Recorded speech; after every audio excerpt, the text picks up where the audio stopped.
जय हिंद दोस्तों। तो कैसे हो आप लोग। आज बात करेंगे दोस्तों राजस्थान जीके के मिक्सअप के बारे में।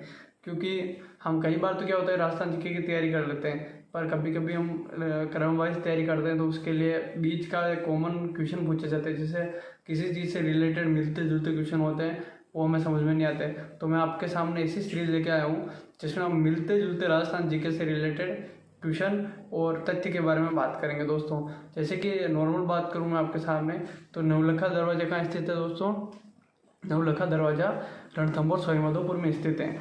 उसी प्रकार बात करूं जो नवलखा भवन है वो अपने चित्तौड़ के किले में स्थित है, नवलखा भवन। और बात करूं नवलखा दुर्ग कहाँ पे है, तो नवलखा दुर्ग कहाँ पे है दोस्तों, झालावाड़ में स्थित है। और बात करूं उसी तरह जो नवलखा अपने बावड़ी है वो डूंगरपुर में स्थित है। नवलखा बावड़ी कहाँ है, डूंगरपुर में स्थित है। और नवलखा झील कहाँ है दोस्तों, नवलखा झील अपने बूंदी में स्थित है। नवलखा झील कहाँ स्थित है दोस्तों, बूंदी में स्थित है। उसी प्रकार मैं आपके सामने आगे इस क्रम में बात करूं तो अपने राजस्थान में जो मेवाड़ के भीष्म पितामह किसे कहते हैं, हम राणा चुंडा को कहते हैं ना।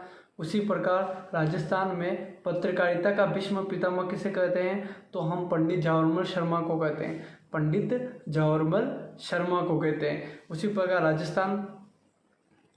राजस्थानी भाषा का हम भीष्म पितामह किसे कहते हैं, कन्हैयालाल सेठिया को कहते हैं, कन्हैयालाल सेठिया को कहते हैं। देखो अपने जो राजस्थान की बात करूं मैं तो अपने मेवाड़ का भीष्म पितामह तो राणा चुंडा को कहते हैं, क्योंकि उन्होंने प्रतिज्ञा ली थी, ठीक है, शादी नहीं करने की। और अब बात करूं मैं उसके बाद जो राजस्थान पत्रिका का भीष्म पितामह हम किसे कहते हैं, जवाहरमल शर्मा को, पंडित जवाहरमल शर्मा को।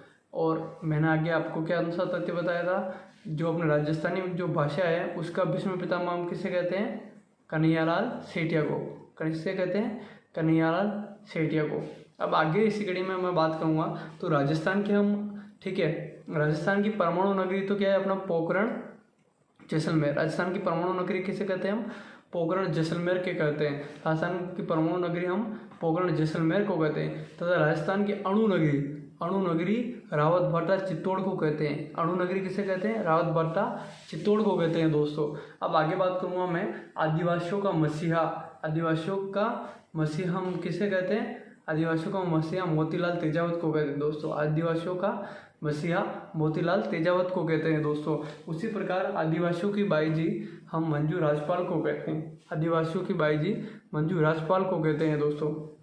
आगे बात करूं मैं तो आदिवासियों का जो मतलब हरा सोना किसे कहते हैं, हम बांस को कहते हैं। आदिवासियों का जो हरा सोना होता है वो बांस को कहते हैं। आदिवासियों का कल्प वृक्ष कौन सा होता है, महुआ का पेड़ होता है, महुआ से दारू बनाई जाती है। आदिवासियों का कल्प वृक्ष महुआ का पेड़ हो गया। उसी प्रकार आदिवासियों की जो कुल देवी वो कौन सी है, कंठेश्वरी माता है दोस्तों।